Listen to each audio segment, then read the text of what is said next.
नमस्कार, मैं डोमेंद्र कुमार गंगबेर, शासकीय प्राथमिक शाला साहूकारपारा, संकुल बोरपदर, विकासखंड बकावंड, जिला बस्तर में सहायक शिक्षक के पद में पदस्थ हूँ। मुझे केंद्र प्रवर्तित योजना के अंतर्गत क्रियात्मक अनुसंधान हेतु बस्तर डाइट से आमंत्रण मिला था।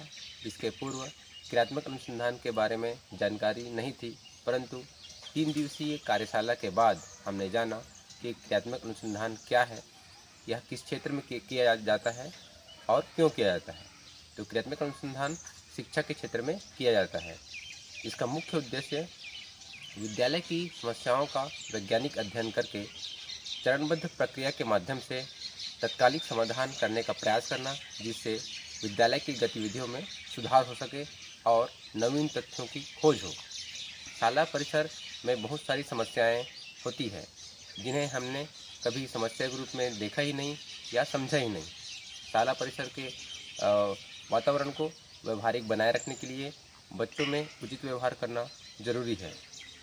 वैसे तो शाला के सभी बच्चे कुछ सही व्यवहार करते हैं, परंतु कुछ बच्चों के व्यवहार में अपशब्दों का प्रयोग परिलक्षित होता है, जो कि मानव समाज के लिए अनुचित है। इस समस्या के समाधान हेतु मेरे द्वारा क्रियात्मक अनुसंधान किया गया। जिन बच्चों के व्यवहार में अपशब्दों का प्रयोग दिखाई देता है, उन्हें न्यायादर्श के रूप में चिन्हांकित किया गया। न्यायादर्श के इन 4 बच्चों के साथ प्रधान अध्यापिका श्रीमती बी ठाकुर मैम जी के साथ चर्चा करके इस समस्या के निवारण के लिए एक रूपरेखा बनाई गई। न्यायादर्श के बच्चों के अपशब्द बोलने की प्रवृत्ति के बारे में चर्चा करके जानने का प्रयास किया गया। तत्पश्चात पालक संपर्क करके बच्चों के अपशब्द बोलने की प्रवृत्ति पर चर्चा करके बताया गया एवं बच्चों के व्यवहार में उचित व्यवहार करने हेतु प्रोत्साहित किया गया।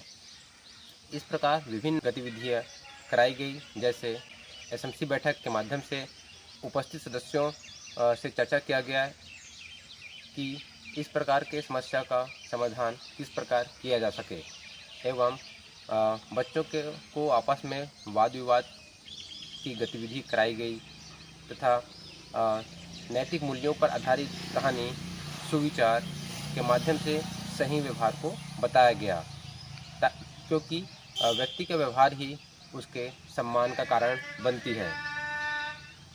एक शिक्षक होने के नाते मेरा कर्तव्य है कि शाला परिसर के वातावरण को व्यवहारिक खुशनुमा बनाए रखूं एवं नैतिक मूल्यों का विकास निरंतर बच्चों में होता रहे और राष्ट्रहित के लिए अच्छे नागरिक बनकर अपना योगदान दे सके।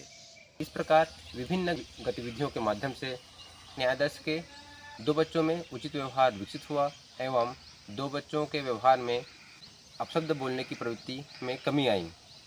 मैं शुक्रगुजार हूँ बस्तर डाइट का, जिन्होंने इस शोध कार्य हेतु मुझे चयनित किया एवं उन सभी लोगों का जिन्होंने प्रत्यक्ष अप्रत्यक्ष रूप से इस शोध कार्य हेतु मेरी सहायता की है। धन्यवाद।